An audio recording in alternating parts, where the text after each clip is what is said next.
inkinga yakhe hhayi ukuthi angimlaleli mina, uyena ongenaso isikhathi sami. Mina ngimgadela iy'ngane zakhe kodwa ufika kanye ngenyanga. Isikhathi sokuthi akhulume nami akanaso. Ngi-end-up-a ngihamba ngiphume endlini ngiyoyikhulumela nabanye abantu. Kwesinye isikhathi uzwa ngomakhelwane ngami. Akakhulumi nami njengoba esengilethela namhlanje. Oh, hhayi ukuthi akwazi uzumnikeza isikhathi. Angikaze ngamnikeza isikhathi. Uyena ongasitholi isikhathi sakhe. Akasitholi. Ufika makuphele leyo nyanga, afike futhi ayihambela abone nobaba wey'ngane zakhe. Isikhathi sami sokuthi akhulume nami asikho. Uqinisile? Ubuya kawodwa ngenyanga? Yebo, uqinisile. Indlela engikhululwa ngayo emsebenzini ukuthi ngibuye kayi-1 ngenyanga. Then ngizoba-check-a ngibashiyele ngibabheke ukuthi ba-right. Kodwa sekunini umuntu omunye ngifika engekho yena, khona iy'ngane zami zodwa zihleli komakhelwane. Komakhelwane? Ngifike yena engekho. Uma ngimfonela mhlawumbe isikhulumi sathe sakhuluma kancane ayezwa ukuthi yimi, adrop ifoni. Ingoba unganginikeza yonke into onayo, ungenzele yonke into, kodwa angikwazi ukuthi ngikhulume nale mali onginika yona. Ngizokhuluma ngithini? Awuyazi into engilimazayo la ngaphakathi kumina. Because wena ume ngale nto ukuthi unginikeza yonke into. Ukuyicabange lo nto ukuthi mhlampe kunesizathu ngenza yonke le nto engiyenzayo. Ingoba akekho umuntu engikwazi ukukhuluma nayo seduze kwami. Noma uyangijaja nje.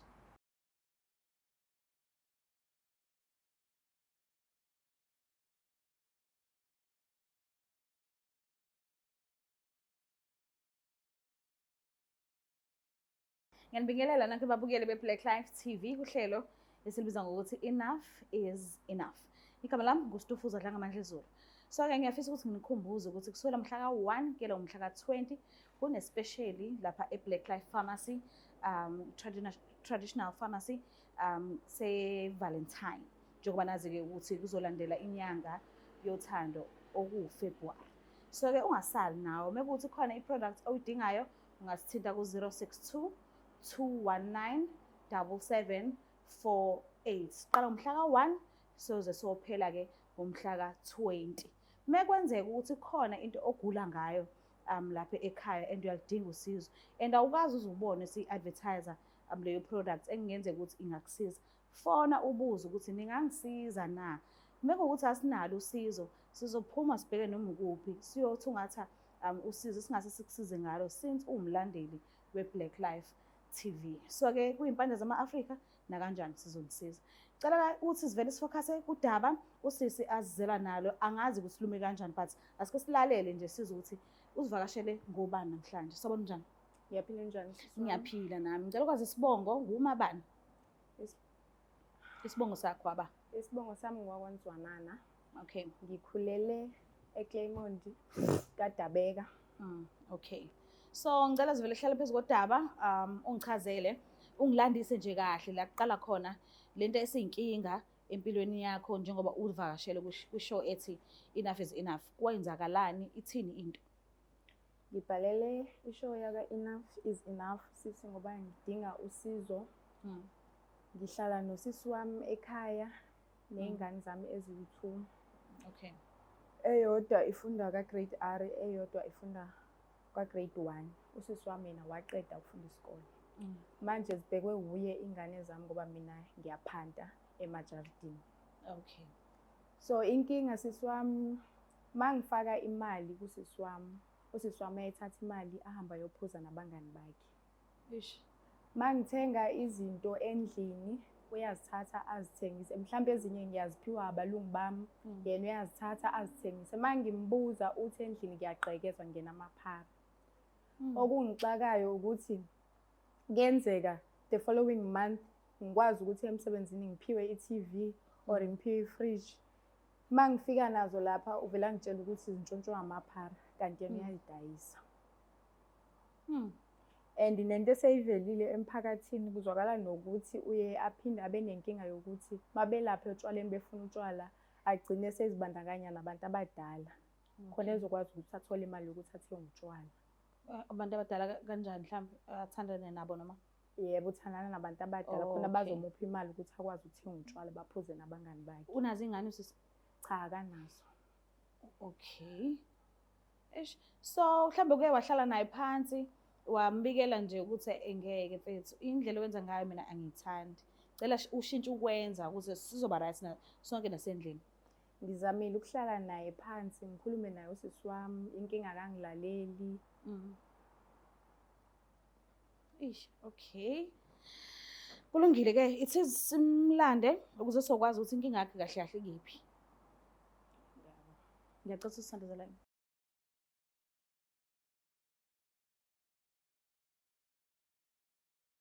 Uyothi usale kanjani abanye betetiliza bezidabela ama-products aka-Black Life Traditional Pharmacy, walala wasala wavuka wayithatha ziyakala mzala. Siphinde sinamukele futhi babukeli bayo iBlack Life TV kuhlelo esilibiza ngokuthi Enough is Enough. So-ke i-guest yethu ivumile ukuthi ibe nathi and ngiyathemba ukuthi bazoyithola indlela bazoxazulula ngayo lento ebahluphayo ekhaya la bahlala khona. So-ke asazi zohamba kanjani, asike sizwe. Sabona njani? Yebo sawona. Uyaphila? Ngiyaphila njani? Ngiyaphila nami. Ngicela ukwazi isibongo sakho, wakwabani, nanokuthi usuka kuphi? Isibongo sami ngwaMthethwa, ngisuka eClermont kaDabeka. Dabeka, uyamazi sisi Mhleli naye? Yebo ngiyamazi. Umazi kanjani? Umazi lapha? Usisi wami. Oh, okay, endlini. Yebo endlini kodwa azizalwa ubaba yedwa, zizalwa uma yedwa. Oh yes, ngizwile engazuthi yena ubize esinye isibongo nawe usho esinye. So nihlala nonke mhlambe ekhaya ngokwazi kwakho esayidini lakho. Nihleli kanjani? Kujatshulwe noma mhlambe nihleze nidonsana, niyalwa, nikhuluma njalo nje ithini into?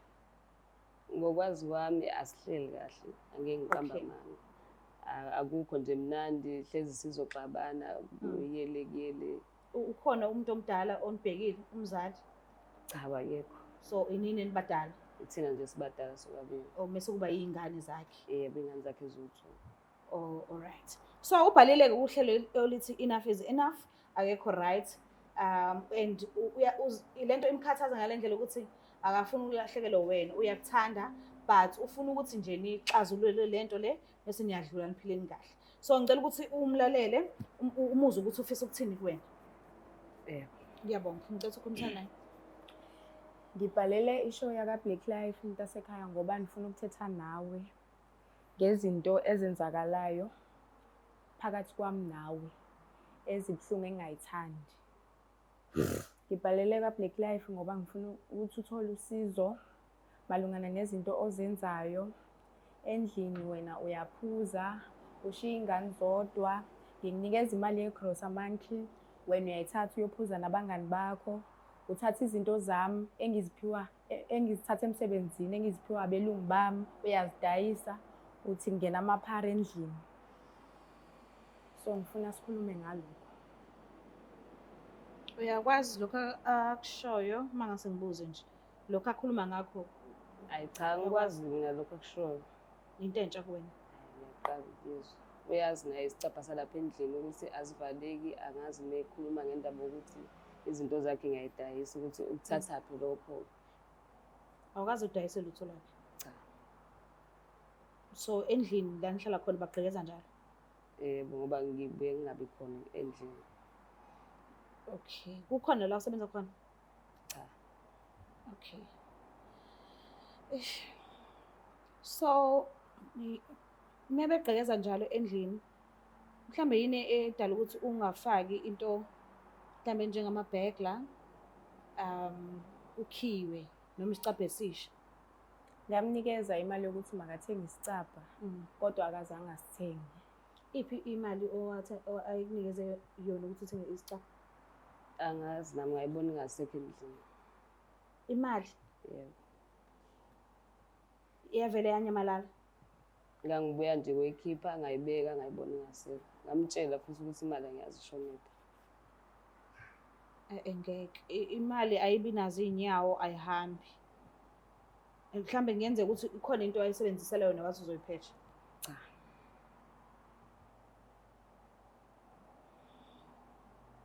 Uqinisile?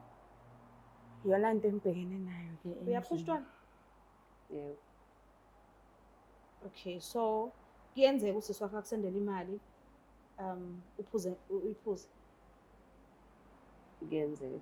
Kuyenzeka. Shuthi nale yesicabha wayiphuza?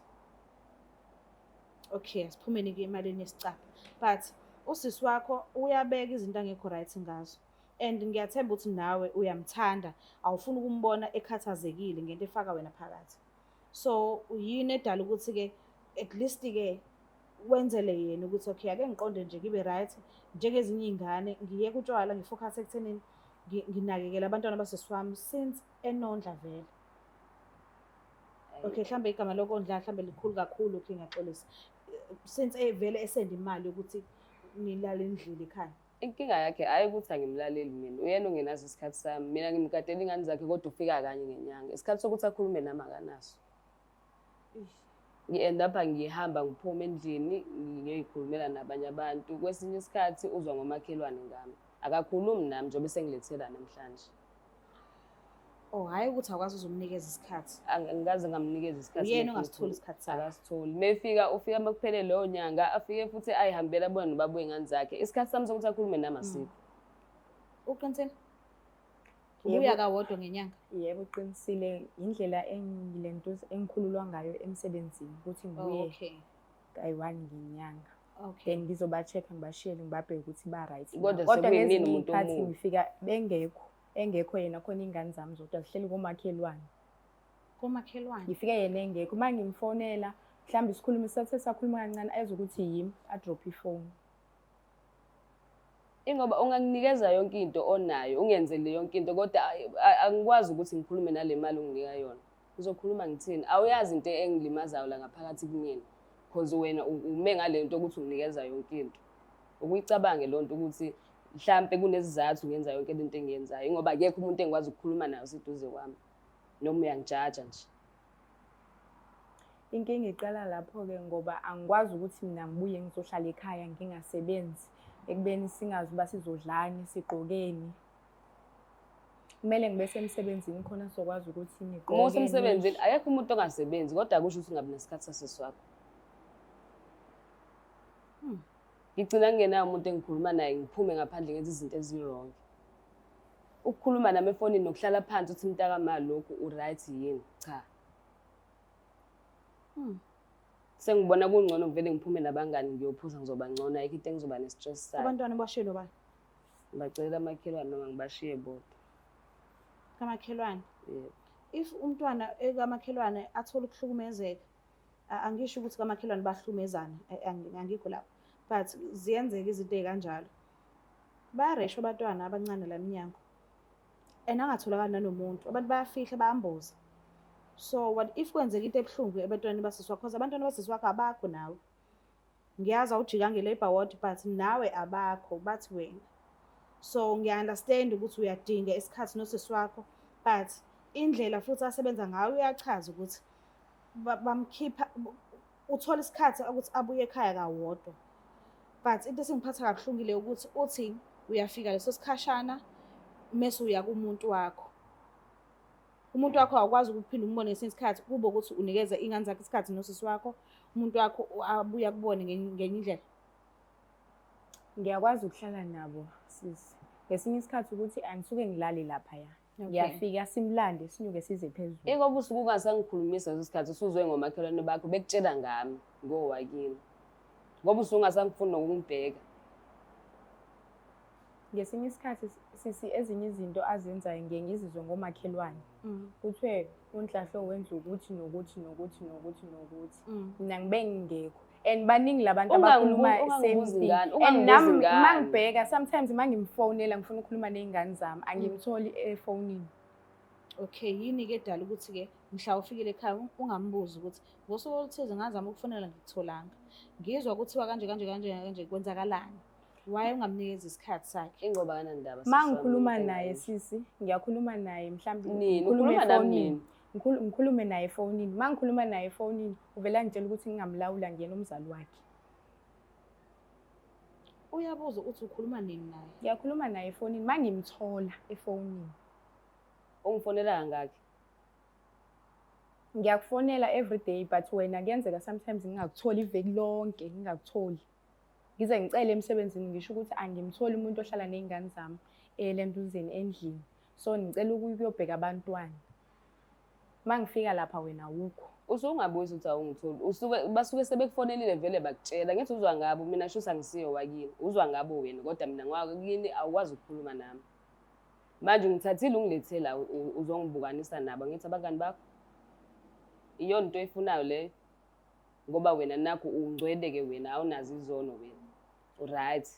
Angizange ngizokuhlambalaza mina. Wenzani? Ngifuna sikhulume silungise izinto. Senze izinto ngendlela e-right eqondile. Ibona abangani bakho bakutshela singilethe la.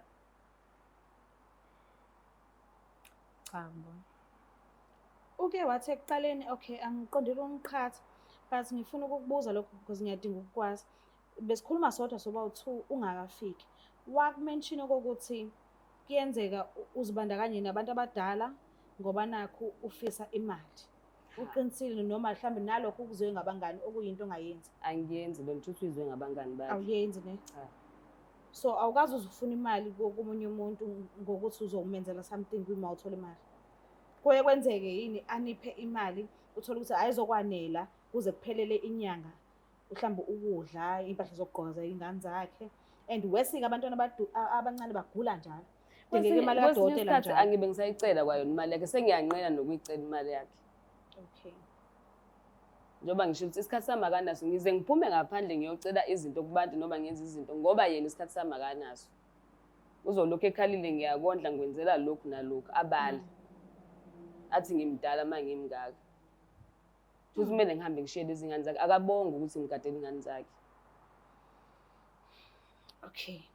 So manje siyaphambili ke yini eniyibona izoba right kunina noba u2 ngoba inini nazana kangcono and sisuhlalele nengane zakho and naye uyanikeza nemali yokuthi nidle ekhaya nezingane noba u2 nicabanga ukuthi yini ekufanele yenze mhlawumbe ngiqale ngawe nje yini oyibona inga right ukuthi umoya wakho ube right uma ngabe enza ngaleyo ndlela leyo usho ngayo.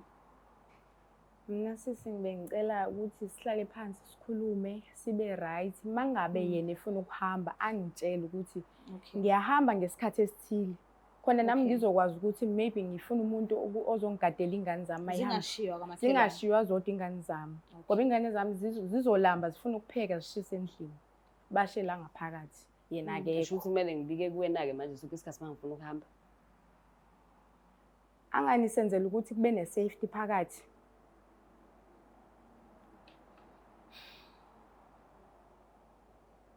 Okay, esayidini lakho ubona ukuthi yini ezonenza nibe right? Khona endlini engekho endlini. Ngokubheka kwakho nje ufuna ukuthi kwenzekeni. Ngikuzwile ukhalela kakhulu isikhathi sakho uyena ukuthi akakunikeze isikhathi sokuthi akubheke isenase emqondweni nje noma right noma enhlizweni ke mhlambe bekhona into ekuphatha kabuhlungu kwenzakalani ngawo ushilo lokho ngiya-understand but yini enye ozothi yabo mase kuthiwa usisi wami wenza kanje njengoba ngimhlalele nezingane zakhe ekhaya ngizoba right. Mangasayeke nje ukuba yixoxo ahambe ekhuluma nabantu bangaphandle ngegama lami ngase kube kuhle yonke into ayiqalise kumina akhulume nami noma ebuyile kulungile engeke umuntu wakhe angiphiki ukuthi noma ngiyamnqabela ukuthi aye but abe nesikhathi nje nami afike ahlale nami. Okay. Manje mina sengiyinto nje ngathi ngiyiphara like. Okay. Ofusha ngiyithanda kubhlungu ukuthi uzelwe nomuntu ekhona umuntu ongakhuluma naye uzizwe ngathi manje uwedwa. Okay. Uzwile? Yebo ngizwile. Uzomnikeza isikhathi? Ngizomnikeza isikhathi sakhe. Okay. Mhlambe ungabuya kanjani nje emsebenzini ubuye ekhaya? Mhlambe ungabuya mhlambe kabili ngenyanga noma ubuye uzocela ukubuya kanjani? Ngizocela ukubuya kabili ngenyanga. Okay. Ngibuye mayiphakathi ngifine ngibuye mayiphela. Okay. Ube ukuthi futhi uyamfonela noma kuthiwa awubuyanga kulezi insuku lezo uzobe ungabuyanga ngazo. Uyamfonela umcheck right kwenzakalani ngaye mhlambe nje nikhulume kancane. Yebo ngizomfonela sisi naye ngiyacela ukuthi angayivali ifoni abamba ama-calls wami mangimfonela. Okay. Okay. So umzwile? Emzwile. Wenele ngalokho noma mhlambe akwenele kukhona okunye kusenhlizweni yakho ucabanga ukuthi hayi mengase edina lokho ngizoba right. Mina kwanele. Yini enye oyidingayo? Bengicela ukuthi afake ibhagli lapha endlini ukuze mangikhuluma naye angabone ngathi mina kunento engiyenzayo noma khona into engiyintshontshayo engiyidayisayo. Ayikho into engiyidayisayo lapha endlini. Okay. Mengangenzela lokho. Uzwile? Ngizokwenza lokho. So akayikhohlwe manje imali yesicabha le akunikeza yona. Kube ukuthi ufake i-bag la angakunikeza imali kodwa azifakele azitholele umuntu ozokufaka. Yebo, ngicela nokuthi uma ethenga izinto zasendlini ayithenge yena, mina angisayicela ukuthi anginikeze imali iwu-cash. Okay. Uzwile? Yebo ngizwile. So manje kusuka manje ke phambili sesizoba right. Yebo, soba right. Yebo soba right. Okay. Mbuke lapha ekhaya nizibonelele nani ukuthi kuhambe kanjani and ubhlungu uzofile ngazuthi awudingeki kube kuyikhaya nawe leli ozala kulona nawe kube ngazuthi ulahliwe kube ngazuthi uwedwa ngiya-understanda mesiphila singabantu kufanele siphume sihambe siyosebenza ukuze sizokwazi ukuthi sigqoke nathi njengezinye ingane sifihle umzimba siphinde sidle siphinde sikwazi nokuzenzela ezinye izinto ey'balulekile ey'mpilweni zethu. But singabe sesikhohlwa la sisuka khona, singabe sesikhohlwa abantu esazi ukuthi sizalwa nabo noma mhlawumbe abazali singakhohlwa. Yes, siyadinga ukusebenza ngiyavuma but asingabakhohlwa nabo. Angiphathi kumuntu uma sekusizana ukuthi azakusalele nezingane akugade emsebenzini omkhulu ayikho into ene-stress njengokuhlala nomntwana. Umntwana uyakuncikisela ugula nawe and then ufuna ukudla manje fanele umgeze fanele wenze sure ukuthi iy'ngubo ayigqokile zi-clean fanele uwashe kuningi fanele ukline nala ehleli khona kuningi kakhulu uma uhleli umsebenzi owuqashelwe la uqashelwe khona umncane kunomsebenzi osetshenzwa umuntu ogade abantwana bayahlupha bayagula balambile bese bafanele ukubenzisa ama-homework kuningi ngangozulu bakithi. So ngiyacela uma kusizala ndawonye abazali abasekho asibhekelelani ngihlangabeze ngokuthize nami ngizokuhlangabeza ngokuthize sibambisaneni because impilo le ifika kahodwa asikho isipele sempilo akuyona into futhi ungayithengisa owesinkwa ezovela idonse nje eshalofini kuthiwa khipha imali engaka usuthenge enye impilo ifika kahodwa. So uma ukuthi uyahluleka ukuyiphila le eyodwa ekhona kunzima kuzoba nzima. So ngiyacela ukuthi ungakhohlwa ukuthi subscribe ulike ushare mina ngiyanithanda kakhulu. Bye. It's the Black Life TV.